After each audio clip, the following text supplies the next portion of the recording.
Bismillahirrahmanirrahim. Assalamualaikum warahmatullahi wabarakatuh. Alhamdulillah, masyaallah, wala haula wala quwwata illa billah.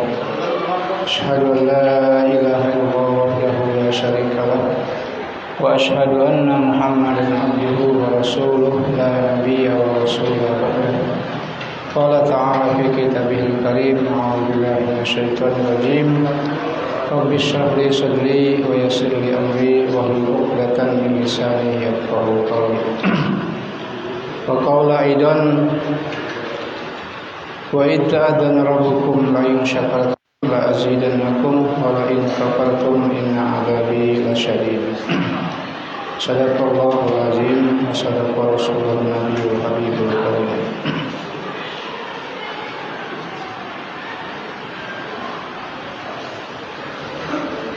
Hadirin jamaah Masjidil Furqan rahimahullah, wabil khusus keluarga KM kita Sanur Ali ada wakilnya Ustaz Juhari Suratul, alhamdulillah mewakili daripada DKM, dan juga sesepuh kita Bapak Yani, alhamdulillah juga ikut hadir dalam acara ini.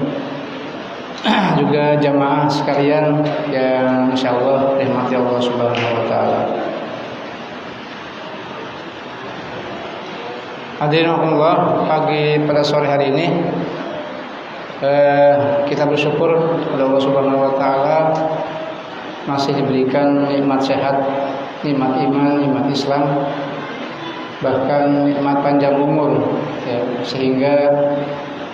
hingga sore ini kita masih bisa bernafas, kita masih bisa melangkah menuju masjid Allah Subhanahu wa taala dalam rangka melaksanakan ketaatan padanya. Tadi pagi kita dikabarkan ada jamaah kita yang sudah wafat meninggalkan alam ini, dunia ini. Dan beliau adalah seorang yang rajin berjamaah di masjid kita walaupun tinggalnya jauh di luar RW 13. Tapi luar biasa kehadirannya, hampir setiap waktu beliau menyempatkan diri untuk senantiasa melakukan ibadah sholat berjamaah di masjid kita ini. Nah, kita bersyukur kepada Allah Subhanahu wa taala karena Allah berikan panjang umur kita ini adalah dengan di antara hikmahnya adalah pertama, panjang umur kita itu agar kita bertambah amal ibadah kita. Amal soleh kita bertambah. Ya. Waj'alil hayata ziyadatan lana fi kulli khair. Ya, mudah-mudahan Allah jadikan panjang umurnya kita ini adalah sebagai tambahan daripada amal soleh kita. Dan ketika Allah panggil ya ajal atau diri kita, ajal kita datang, maka kita berharap waj'alil mauta rahatan lana min kulli syarr. Jadi Allah jadikan kematian adalah sebagai istirahat daripada perbuatan-perbuatan kemungkaran. Ya. Jadi panjang umurnya kita itu harus dijadikan sebagai ladang, sebagai sarana untuk menambah ketaatan, menambah amal soleh, sehingga amal-amal yang kita lakukan itu sebagai bekalan ya menuju kampung akhirat. Ya, bagi kita sudah pasti tidak ada yang meragukan akan datangnya hari akhirat ya. Akan datangnya kematian yang memang sudah pasti akan datangnya, yang belum pasti adalah waktunya. Nah, ini mungkin suatu hal yang terus kita ingatkan. Kenapa? Karena Rasulullah pernah bersabda, Rasulullah pernah bertanya kepada para sahabatnya, wahai sahabat, ayul mu'minina aqyas. Wahai sahabat, siapakah mukmin yang paling cerdas? Kata sahabat, Allah wa rasuluhu a'lam. Allah dan Rasulnya yang lebih tahu. Rasulullah menjawab, aksaruhum lil mauti dzikra. Orang yang paling cerdas adalah orang yang paling banyak mengingat kematian. Nah, Kenapa demikian? Ternyata orang yang sudah mengingat mati, ya, dan dia mempersiapkan kematian, pasti dia beramal soleh. Pastinya dia bersiap untuk menghadapi itu dengan perbuatan terbaik dia. Kita ingat seorang pidana, ya, terpidana mati, seorang gembong narkoba di Nusa Kambangan, ya, di hukumnya di penjara di Nusa Kambangan, dan dia dihukum mati, divonis mati. Tapi apa yang terjadi ketika ditentukan harinya, 7 hari menjelang kematiannya dia menghatamkan Quran, kalau sampai 7 kali. Kemudian di detik-detik terakhir ketika mau ditembak, dia minta izin kepada hakim untuk membaca kalimat la ilaha illallah. Subhanallah, ya. Walaupun dia seorang gembala, kalau sudah bertaubat dan di akhir kematiannya la ilaha illallah, apalagi yang menghalangi dia masuk surga. Subhanallah, gitu. Jadi inilah, ya, kita nggak boleh memvonis orang itu dari saat hidup sekarang ini. Oh, sini ahli neraka, nggak bisa. Ya, dia masih hidup dan dia masih punya peluang untuk bertobat.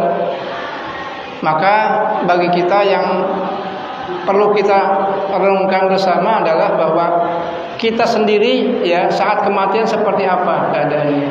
Ini yang harus kita rekayasa, ya, bukan menjauhi kematian, karena kematian nggak bisa kita elakkan, gitu ya.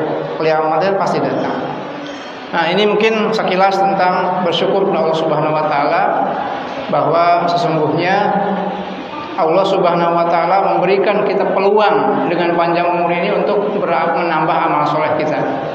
Ya, kata Allah dalam ayatnya, A'udzubillahi minasyaitonirrajim, man amila sholihan min dzakarin wa unsa falanuhyiyannahu hayatan thayyibah walanajziyannahum ajrahum bi ahsani ma kanu ya'malun.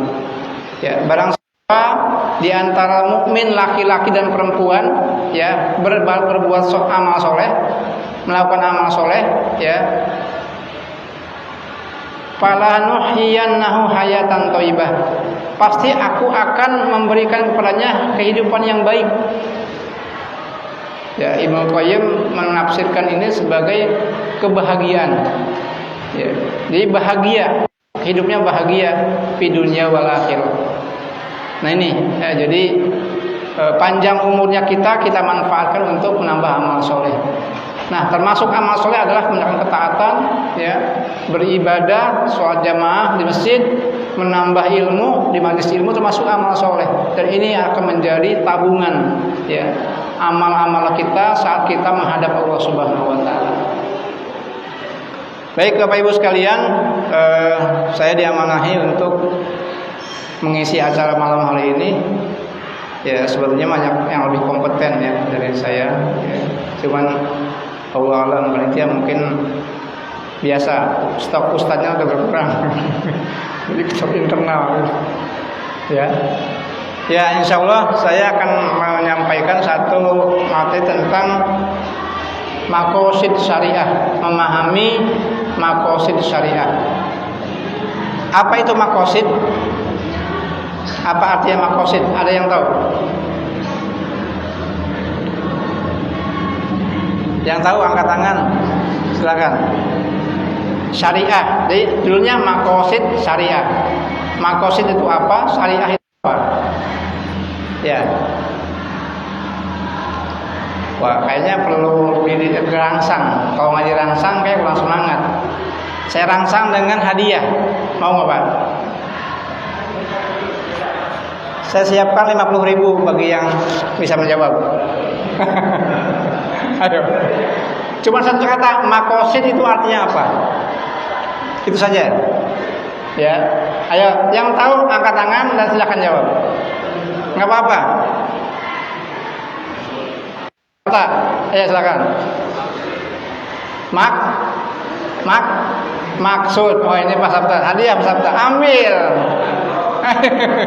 Sini. Kalau nggak diambil nggak jadi miliknya. Ayo, Pak. Ya, ya, silakan. Biar semangat, ya. Kalau ngaji gini semangat kan. Nah, kalau mandi cuma nggak ada perangsannya nggak semangat. Ya, saya masih ada satu lagi, tapi nanti setelah pembahasan ya. Baik, ya. Saya lanjutkan. Maqasid itu bahasa Arab yang mana itu adalah jamak dari maksud. Jadi maksud itu bahasa Arab. Maksudun, maksudani, maqasid. Di bahasa Indonesia itu banyak ngambil dari bahasa Arab. Maksud, ya kan? Kursi, gitu ya. Bahasa Arab. Makanya kalau bahasa Indonesia itu mau ngilangin Arab tuh, wah, kita kelimpungan nanti pakai bahasanya. Karena banyak bahasa yang diambil dari bahasa Arab. Ya. Majlis itu bahasa Arab, gitu kan? Ya, majlis, ya, kursi, gitu kan? Maksud, gitu kan? Ya, banyak. Nah, maqasid maksudnya adalah maksud. Ya, maksud dari apa? Asy-syariah. Apa itu syariah? Syariah itu aslinya hukum-hukum Islam. Ya. Hukum-hukum yang ditentukan oleh Allah Subhanahu wa taala. Apa isi syariah itu? Yaitu perintah dan larangan. Ya. Perintah dan larangan. Termasuk juga di dalamnya adalah uqubat gitu ya. Hukuman gitu. Hudud gitu ya. Hudud gitu. Hukuman. Nah, syariah yang Allah turunkan ini ya dari zaman Nabi Adam sampai zaman Muhammad itu berbeda-beda syariahnya ya. Tapi intinya atau apa ya, prinsipnya ya, agamanya sama dari Nabi Adam sampai Muhammad adalah Islam. Gitu. Ya. Sama agamanya Islam. Jadi bukan berarti Nabi Adam bukan Islam, walaupun dia enggak sholat 5 waktu. Nabi Adam itu belum ada sholat 5 waktu, ya, belum ada saum Ramadan, belum ada. Ya. Ada sholat 5 waktu itu ada di zaman Nabi Muhammad SAW. Ya, tapi prinsip akidahnya sama. Apa itu? Tauhidullah, gitu ya. Tauhidullah itu mengesahkan Allah. Ya, itu sama dari Nabi Adam, Nabi Ibrahim, Nabi Nuh, Idris, ya, Nabi Musa, Isa sampai Nabi Muhammad SAW. Termasuk Nabi Isa pun itu yang umatnya sekarang menyelewengkan, ya. Bahkan Nabi Isa dianggap Tuhan, itu tidak mengajarkan bahwa Tuhan itu 3, tidak mengajarkan. Tapi itulah penyimpangan daripada umatnya yang berlebihan mengkultuskan Nabi Isa. Gitu. Ya. Nabi Isa itu dikultuskan jadi Tuhan, berlebihan, gitu ya. Sehingga menyimpang dari kebenaran. Nah, maka kita sebagai umat Islam, kewajiban kita adalah taati Allah, taati Rasul. Ya. Ya. Kita tidak boleh melebih-lebihkan atau mengurang-urangi gitu. Jadi apa yang datang dari Allah dan Rasulnya itu kita ambil. Wa ma atakumur rasulu fakhudhuhu wa ma nahakum anhu fantahu. Ya.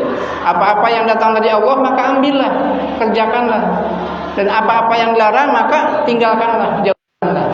Nah, inilah ya yang dimaksud dengan syariat Allah Subhanahu wa taala. Ya, baik. Sekarang apa sih maksud dari syariat itu? Ya.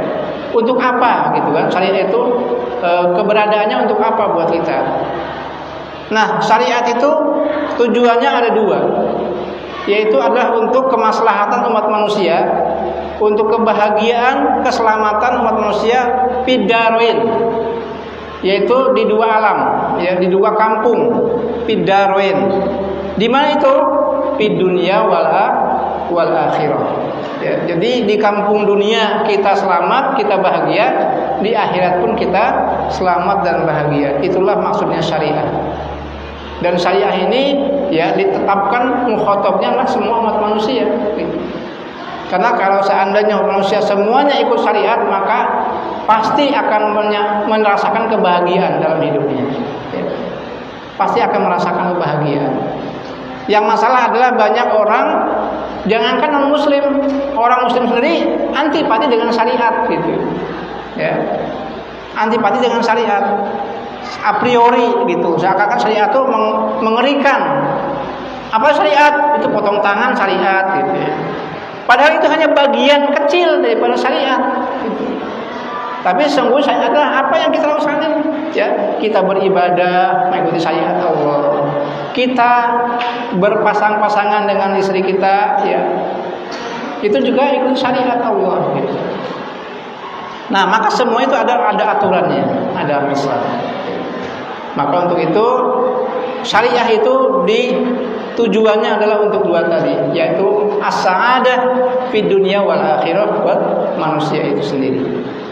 Baik, sekarang ya dengan adanya syariat itu apa sih gitu ya? Tujuannya untuk apa gitu kan?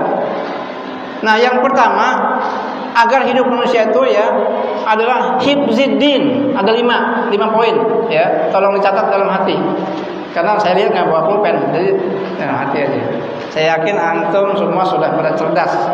Nah, jadi menangkapnya langsung di hati. Ya. Kalau yang bawa HP bisa pakai note ya, tulis. Yang pakai hati di hati. Al ilmu fi sudur, oleh sapi sutur. Ya. Ilmu itu dalam hati bukan di tulisan. Oke, saya percaya itu. Baik, yang pertama adalah adanya syariat itu, maka tujuan saya adalah menjaga din, ya, menjaga agama. Ya. Rasulullah SAW pernah bersabda, kullu mauludin yuladu alal fitrah, fa abawahu yuhawidanihi, au yunassiranihi, au yumajisanihi. Ya. Setiap bayi yang lahir ke dunia itu dalam keadaan fitrah, maka kedua orang tuanya lah yang menjadikan dia Nasrani, Majusi atau Yahudi. Nah, tapi hadis ini tidak diteruskan sampai au maslimanihi, atau menjadikan dia muslim. Tidak. Ya, setelah diteliti ternyata memang setiap bayi yang lahir itu dalam keadaan muslim, Pak. Fitrahnya muslim. Apa dalilnya? Ya, apa dalilnya? Ya. Itu dalam surat Al-A'raf ayat 172, Allah pernah menanyakan kepada ruh sebelum ruh itu ditiupkan ke dalam rahim ibu, rahim wanita, ya, ibu kita. Allah bertanya kepada ruh semuanya, wahai ruh semuanya, alastu birabbikum, wahai ruh, bukankah aku ini Tuhanmu, kata Allah.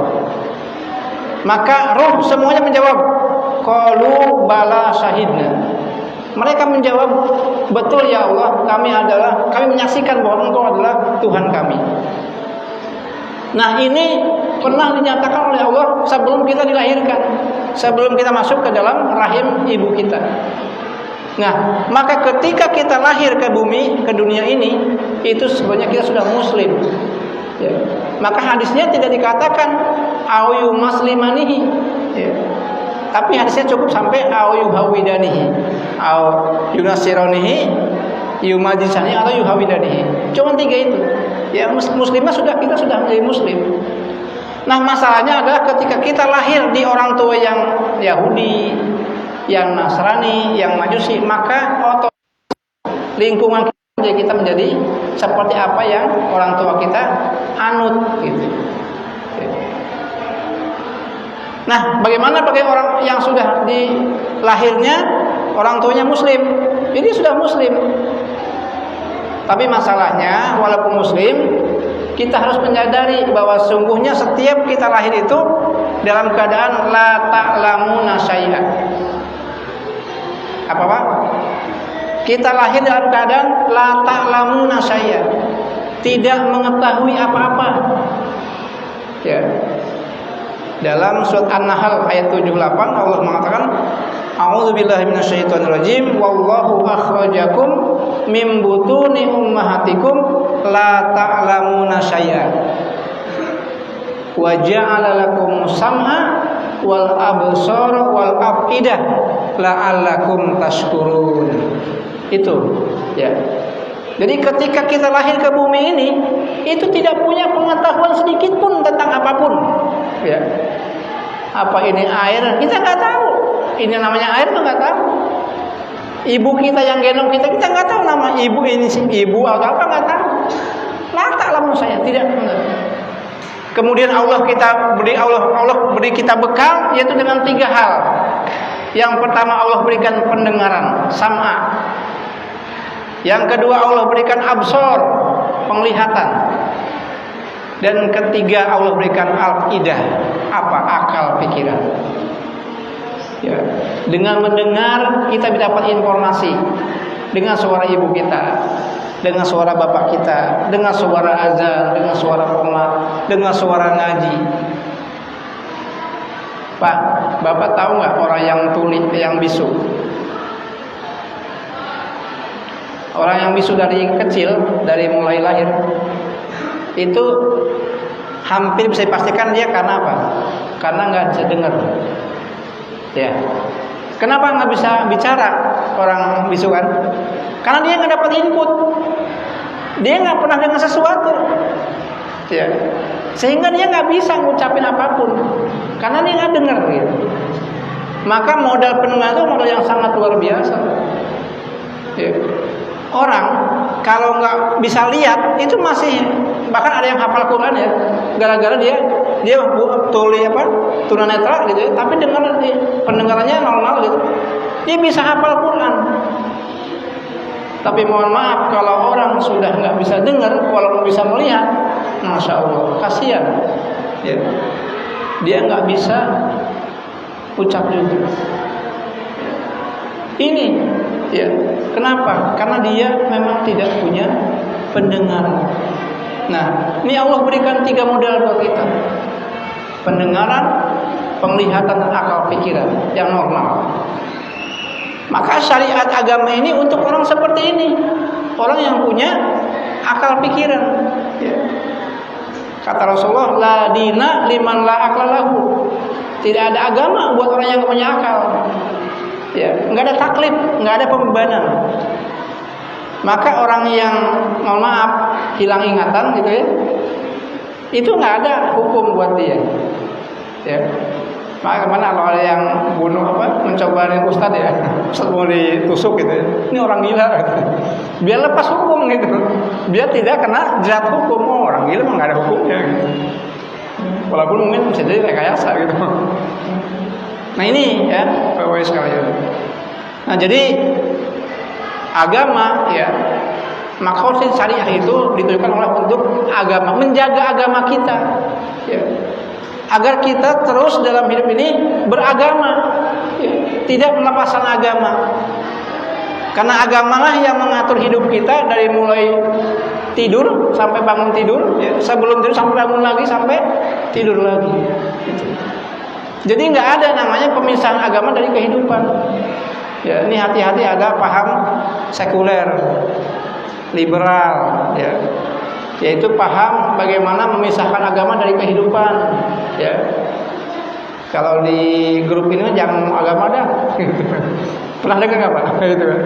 Kita share nasihat gitu, disimak nggak usah ngomong agama dah gitu.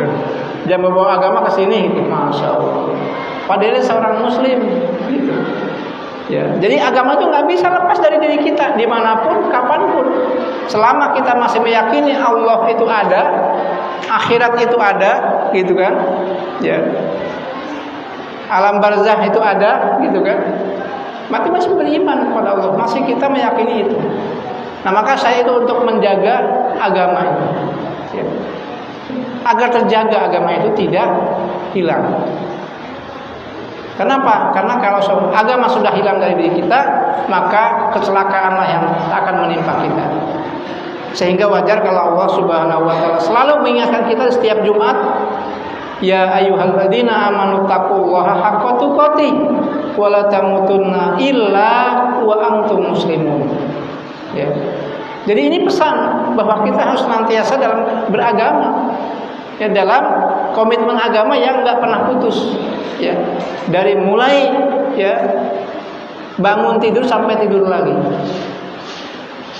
Nah, ini ya, jadi makosid syariah yang pertama adalah untuk menjaga agama. Ya, jangan sampai agama itu lepas dari kehidupan kita. Karena tanpa agama, ya orang pasti kacau kehidupannya. Ya. Allah dengan beragama orang akan bahagia. Ya, kenapa? Karena Orang yang beragama itu yang beriman pasti menjadikan Allah sebagai sebagai tujuannya, sebagai hal yang dicintainya. Maka kalau orang sedang gundah gulana, apa obatnya? Ya Pak, kalau lagi resah nih, obatnya apa? Apa kita ke puncak, nyari ketenangan?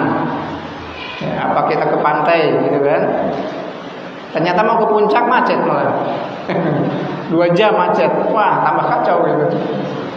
Mau ke pantai juga sama, bukannya ketenangan yang dapat.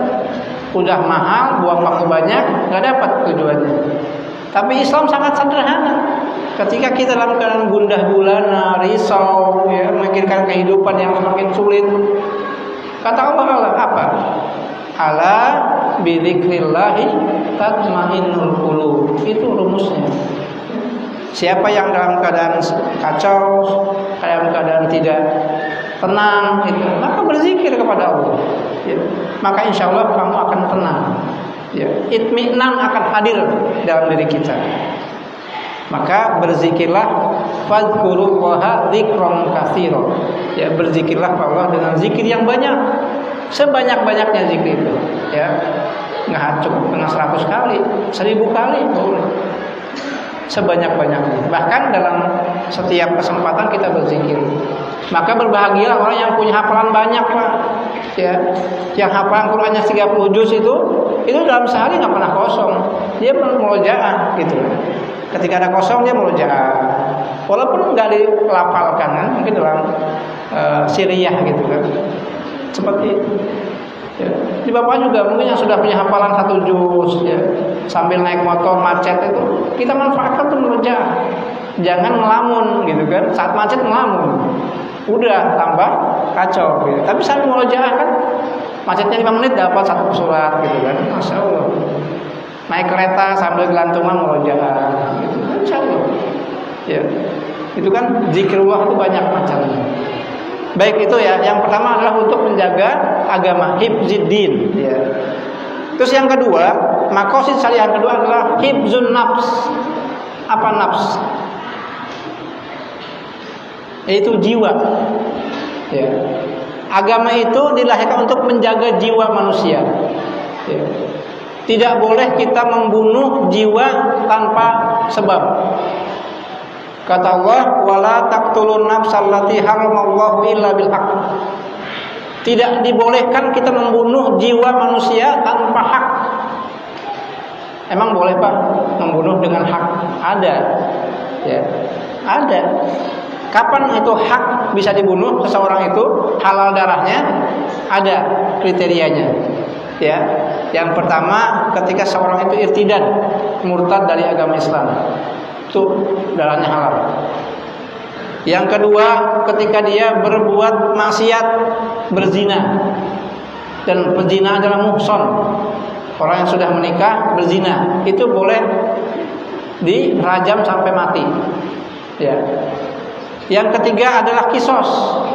Ketika dia membunuh, menghilangkan nyawa orang lain tanpa hak, dia juga wajar untuk dikisos, dihilangkan juga nyawanya. Itu diantaranya. Tapi di lain itu tidak boleh kita membunuh jiwa. Wala taqtulun nafsal lati haramallahu. Bahkan termasuk membunuh biabang bayi. Bapak pernah dengar nggak orang yang aborsi? Seorang wanita hamil di luar nikah, karena takut malu, ketahuan tetangga, ketahuan umum, dibunuhlah lewat aborsi. Ini termasuk pembunuhan juga gitu. Ini termasuk dosa besar. Maka naudzubillah, ketika seseorang itu sudah terkena perangkap setan, dia berzina, sudah berzina dia hamil, dia terperangkap lagi. Yang kedua yaitu untuk membunuh, saya panggil bayi. Ada yang dibunuh di dalam, ada yang di luar. Setelah lahir dibuang ke kali. Bahkan kemarin pernah saya dengar ada berita dibuang di tong sampah, diplastikin, masya Allah. Itu anak manusia. Tapi karena dia salah langkah di awal, maka setan membisiki dia untuk melangkah ke kesalahan yang kedua, yaitu membunuh nafs. Nah, jadi Islam itu atau agama itu hadir untuk menjaga nafs, jiwa kita terjaga. Ya, kita diwajibkan untuk menghormati, menghargai ya, jiwa yang Allah ciptakan. Maka pembunuhan itu boleh dilakukan ketika berperang. Ketika perangan boleh membunuh. Kan saat itu peperangan. Kalau nggak membunuh dibunuh. Gitu. Maka ketika perangan pembunuhan tidak ada hukumnya, tidak ada hadnya, tidak ada iqamnya. Gitu. Kenapa? Karena saat peperangan. Gitu. Itu hal untuk membunuh. Karena kalau nggak membunuh dibunuh. Ya. Itu saat jihad. Atau yang kedua tadi kisos. Nah, cuman kisos ini tidak boleh perorangan, Pak.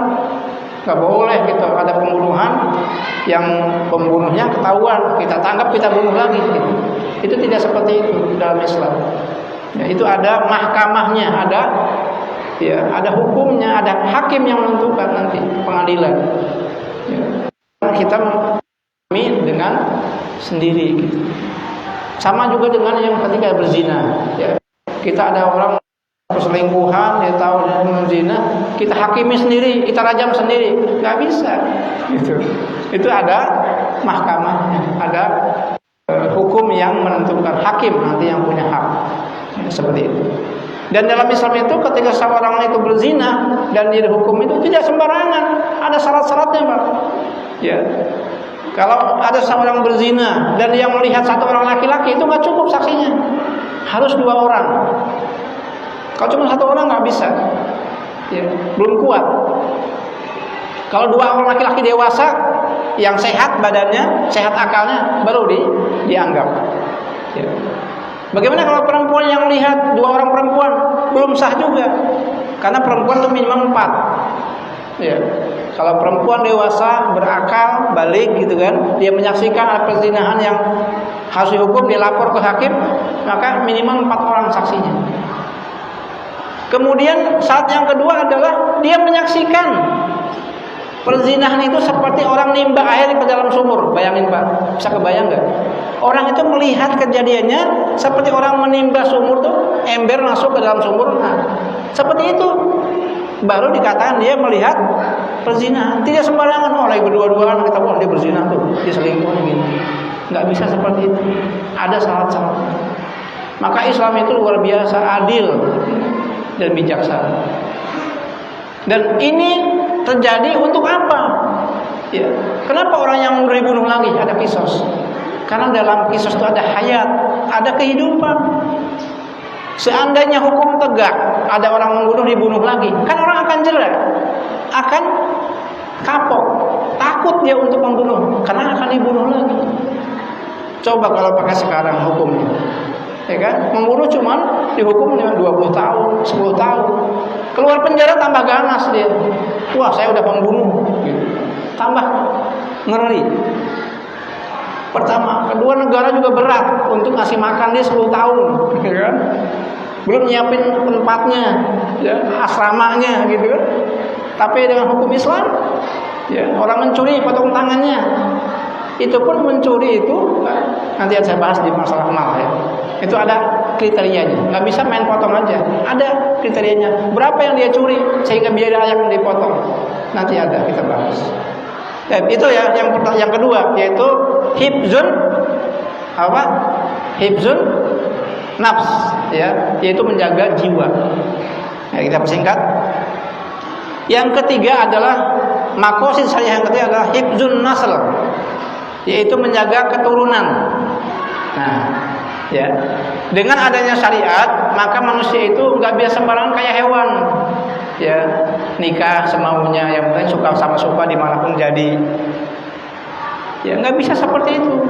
Manusia itu harus ada namanya akad nikah, ya, ada persyaratan akad nikah, ada wali, ya, ada saksi, ada ijab qabul, ada mahar, gitu kan, nggak bisa sembarangan. Maka kalau manusia mengikuti syariat, insya Allah terjaga keturunannya. Nah, saya pertanyaan nih Pak, pertanyaan lagi. Hadiahnya 50.000. Ayo siapin ya. 50.000. Siapa yang hafal 7 nasab ke atas dari orang tuanya? Ayo.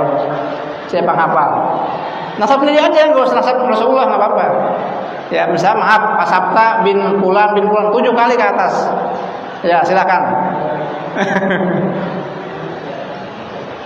Ada yang berani? Ya, nggak usah. Kalau Rasul itu 21 Pak. Rasul itu 21 keturunannya dihafal. Dalam hadis yang diriwayatkan oleh Anas bin Malik, Rasulullah pernah bersabda, ya. Rasulullah ini mengatakan kepada Anas, ya. Kata Rasulullah itu mengatakan, Ana Muhammadun bin Abdillah bin Abdul Muthalib bin Hashim bin Abdi Manaf bin Qusay bin Kilab, ya, bin Murrah, ya. Nah, ada 21 orang, 21 nasab ke atasnya. Saya bacakan, saya juga hafal juga sampai 21 tuh. Cukup berat ya, menghafal nasab itu cukup berat. Nah, ini saya bacakan. Ya. Muhammad itu bin Abdullah bin Abdul Muthalib bin Hashim bin Abdul Manaf bin Qusay bin Kilab bin Murrah bin Ka'ab bin Lu'ay bin Ghalib 10. Ya, sampai Ghalib 10. Kemudian bin Fihr bin Malik bin Nazar, ya, bin Kinanah bin Khuzaimah bin Mudrikah, gitu kan, ya, bin Ilyas bin Mudor, ya, bin Nizar bin Mu'ad bin Adnan sampai Adnan. 21 garis keturunan Rasulullah SAW. Nah, nanti di hadis yang lain dibahas lagi sampai ke Nabi Ismail, ke Nabi Ibrahim. Nah, ini Rasulullah hafal Pak 21 keturunannya. Nah, saya juga cuma hafal 2 Pak. Cuma 2 hafalnya, kakek sama kakek buyut udah. Ya kesannya nggak tahu. Kan nanya bapak juga nggak tahu juga. Waktu masih hidup saya tanya, Pak, kakeknya nama siapa? Nggak tahu juga. Nah, kita putus gitu. Nah, inilah kalau orang Arab itu subhanallah hafalannya kuat dan dia betul memperhatikan nasabnya. Gitu ya. Nah, maka ini. Jadi makosid saya yang ketiga adalah untuk menjaga keturunan kita agar tidak tercampur. Maka dalam hukum munakahat itu nggak boleh Pak kita menikahi pertama siapa? Hurimat alaikum ummahatukum, ya. Kita dilarang untuk menikahi orang ibu kita. Wa banatukum, anak-anak kandung kita, ya. Kemudian siapa lagi? Wa akhwatukum, saudara perempuan kita. Terus sampai kepada mertua kita juga nggak boleh Pak dinikahi. Ya. Keponakan kita juga nggak boleh dinikahi. Gitu. Kalau sepupu boleh nggak nikah? Sepupu boleh nggak dinikahin? Saya punya anak, Pak saya punya anak. Ya. Antar ini boleh nikah nggak? Hah? Bingung Mas Jo. Boleh atau tidak? Boleh. Pak Bintang boleh. Pak Rahmat boleh nggak? Oh, nggak tahu. Pak Ahmad boleh? Nggak boleh? Hah? Ya, jadi kalau sepupu masih boleh Pak. Ya, boleh. Tapi tidak dianjurkan. Ya. Yang dianjurkan itu lebih jauh nasabnya itu. Ya. Yang dianjurkan tuh kita punya sahabat, kita tahu nih sahabat kita baik, soleh. Dia punya anak, kita punya anak, boleh tuh Pak kalau zaman dulu dijodohin gitu, itu boleh. Kenapa? Kita tahu silsilahnya dia orang baik gitu. Makanya kalau antum lihat zaman Rasulullah itu kan sahabat, ya. Rasul itu kan siapa? Mertuanya siapa? Abu Bakar mertua Rasulullah, ya kan? Rasulullah menikah sama Aisyah, putri Rasulullah. Umar mertua Rasulullah, karena Hafsah adalah menjadi istri Rasulullah, gitu kan? Kemudian Ali mantu Rasulullah, nikah dengan Fatimah. Utsman juga mantu Rasulullah, nikah dengan siapa? Ummu Kulsum, ya. Sampai 2 malah. Siapa Ustaz Ahmad satu lagi? Kan anak Sultan 2 ya. yang satu meninggal, kemudian sampai Utsman itu dikatakan gelarnya Dzun-Nurain, ya, dua cahaya mata Rasulullah. Jadi dua cahaya gitu. Karena dia menikahi dua anak Rasulullah. Tapi setelah meninggal tentunya, bukan sekaligus gitu ya. Nah ini, jadi kalau untuk menikahkan dengan orang yang kita kenal itu disunahkan. Jangan kita malah dengan yang kita kenal kita nggak pernah nawarin gitu kan. Punya perawan, misalnya punya gadis, ya kan. Kita teman kita punya bujang gitu kan, soleh, sehingga ke masjid, ya kita nggak pernah nawarin. Tapi dengan orang yang jauh gitu kan, ya main terima aja, mentang-mentang bawa Mercy gitu. Ya, bawa Alphard gitu kan, dia nggak tahu sholatnya gimana, ya kan? Nah ini ya, jadi penting juga kita paham. Baik, itu ya yang ketiga. Jadi ini belum ada yang ngambil ya. Karena nggak ada. Asal apa situ Pak? 7 ke atas ya. Nasab Basir. Enggak, nasib Basir. Nasab Mas Basir sendiri. Nggak hafal. Oke, sekarang nasab Rasulullah sampai 10. Ya, kalau bisa nggak apa-apa nih, hadiahnya. Ayo. Nggak apa. Hafalnya berapa? Minimal 7 saya kasih. Ya. Oke, berarti dihafalin lagi ntar. Nah, saya share juga di grup ya. Oke, baik ya. Itu yang ketiga, hifzun. Ketiga kan 4 tadi. Ketiga ya. Hifzun nasl. Ya. Terus yang keempat adalah hifzul akal, ya, menjaga akal pikiran kita, ya. Jadi agama ini juga menjaga bagaimana fikrah kita agar tidak menyimpang dari kebenaran, ya.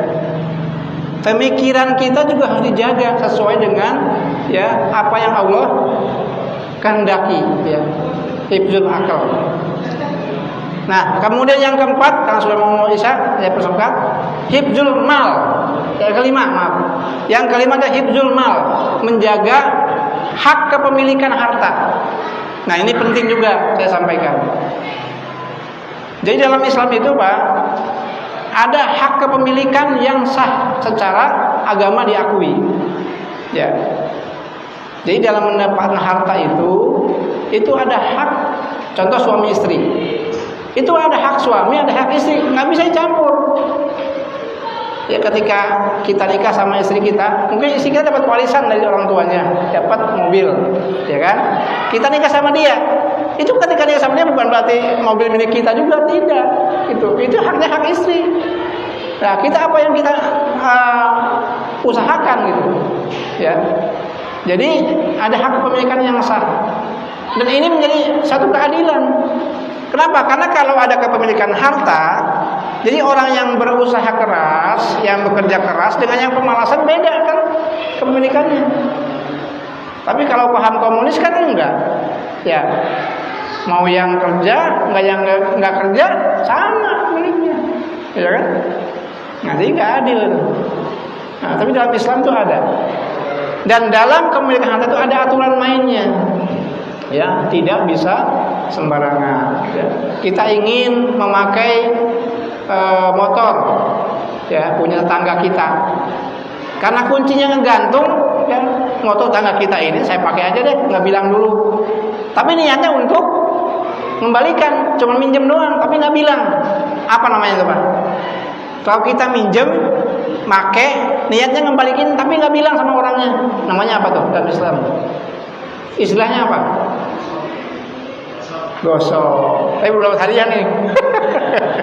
Saya belum diumumkan hadiahnya ya. Itu namanya gosok, Pak. Tapi gosok itu memakai barang seseorang tanpa izin. Tapi dikembalikan lagi habis itu. Yang ini yang terjadi udah kayak di ini mungkin di masjid apa sendal gitu kan. Payung gitu kan, yang kecil-kecil biasanya, ya, kita minjam tapi tidak dikembalikan, dikembalikan tapi tidak bilang minjamnya, itu namanya gosok. Nah sekarang gimana kalau minjem tapi nggak dikembalikan dan nggak ada niat untuk mengembalikan? Biasanya masalah keuangan. Pak, saya minjem dong 1 juta, saya perlu banget, gitu kan? Nanti saya bulan depan saya kembalikan. Nah, dikasih pinjaman itu sama orang yang dipinjamin. Bulan depan nggak ditagih, dibiayain aja, nggak ada ayat ya, diem aja, gitu kan? Kayak nggak punya utang. 2 bulan nggak bayar juga, 3 bulan nggak bayar juga, sampai seberapa? Saya punya kasus kayak gitu, sampai 12 tahun. Saya kemudian saya ingatkan, saya WA, Pak, apakah antum ingat pernah sekian tahun sekian pernah minjam uang sekian? Bapak lagi sini. Iya Pak, saya ingat. Gitu. Oke, kalau ingat, kalau memang ada uang silahkan bayar. Kalau belum ada ya nggak apa-apa. Iya Pak, nanti saya transfer. Sampai sekarang nggak transfer. Ngomong juga enggak. Tapi wajib kita mengingatkan Pak, ya, ini mengingatkan, nggak apa-apa. Kalau dia udah nggak bayar, udah, berarti bukan milik kita, nggak apa-apa, ya. Kita nggak apa-apa, tapi kita wajib mengingatkan, jangan sampai dia tuh, kenapa? Karena kalau kita minjem, niatnya nggak balikin itu sama mencuri. Ya kita minjem nih, bahasanya minjem, tapi dalam hatinya saya nggak mau balikin saya mau kabur aja gitu. Nah itu sama mencuri. Nah itu termasuk haram, gitu. Haram untuk kita. Nah, dalam kepemilikan harta itu, ya, itu ada namanya had, ya, hukum ketika kita mengambil barang orang lain tanpa izin, ya, tanpa permisi, mencuri namanya. Nah, di sini baru ada hukum namanya hukum potong tangan itu, ya, itu ada batas minimumnya, Pak, ya. Kapan seseorang itu bisa dipotong tangannya ketika mencuri, ya? Ada yang tahu? Nah ini boleh nih, saya 60.000 nih, asli, ya. Yang tahu jawabannya, berapa nisab mencuri sampai bisa potong tangan? Ya, ayo, nih nggak bawa main, lumayan buat beli pulsa kan? Ya, berapa nisabnya? Baik, kalau nggak ada saya cabut lagi. Bapak sekalian, nisab pencurian hingga bisa dipotong tangan itu adalah 1/4 dirham, ya. 1/4 dirham. Di satu dirham itu berapa? Sekitar 4 gram seperempat, ya. 4 gram lebih lah. Nah kalau 1 gramnya 1 juta, ya berarti 1 gram berarti 4 juta lebih tuh. Nah ini 1/4 dirham berarti 1 jutaan kurang lebih. Itu baru bisa diatas masuk potongan. Kalau cuma 100.000 gitu kan, nilainya cuma 200.000 di bawah itu nggak bisa. Gitu. Bagaimana kalau yang korupsi sampai miliaran? Oh itu udah bisa banget, udah bisa banget tuh, sampai triliunan bahkan ya, sampai triliunan korupsi itu bukan bisa banget. Ini ya, jadi makanya kita harus memahami ya tentang maqasid syariah yang Allah Subhanahu wa taala turunkan kepada kita agar apa? Agar kita sa'adah fid darain, mendapat kebahagiaan dalam 2 kampung. Ya, bukan kampung halaman Anda sama kampung Cirebon, bukan, tapi kampung akhirat, kampung dunia sampai kampung akhirat. Dua-duanya. Maka doa kita adalah Rabbana atina fid dunya hasanah wa fil akhirati hasanah. Tuh, muslim tuh begitu, Pak. Di dunia bahagia, di akhirat bahagia. Kalau orang kafir banyak kan di dunia bahagia, akhirat nggak dapat, ya kan? Kenapa orang kafir itu kalaupun berbuat baik aja, nih Pak, saya kasih bocorannya. Orang kafir bersedekah 1 miliar buat masjid, dapat nggak dia pahala di akhirat? Nggak dapat, Pak. Kita dapat cuma infak 50.000 di pagi hari gitu ya. Tapi kita mukmin, kita muslim, itu insya Allah akan dapat pahala dari Allah Subhanahu wa taala di akhirat. Tapi orang kafir walaupun 1 miliar, 1 triliun infak, dia di akhiratnya dapat apa? Tapi di dunia dapat nama baik. Wah, si fulan dermawan, si fulan baik hati, dapat di dunia. Tapi di akhirat tidak. Maka rugi kalau kita tidak menjadi muslim. Kenapa? Karena kita tidak dapat bagian dari amal kita di akhirat nanti. Nah itu masalahnya.